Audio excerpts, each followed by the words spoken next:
ពិនចុងក្រោយខ្ញុំបានផលអ្វីដើម្បីនឹងខ្លួនស្រឡាញ់កើបខំទាំង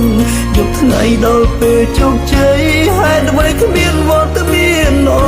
នអាចរួមទុកជាមួយគ្នាបា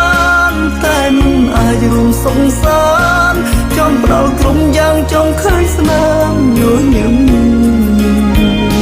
ពេញឆាំចាចូលបងលេងបងយំស្រែករកមកគេទៅយួរទ្រពធន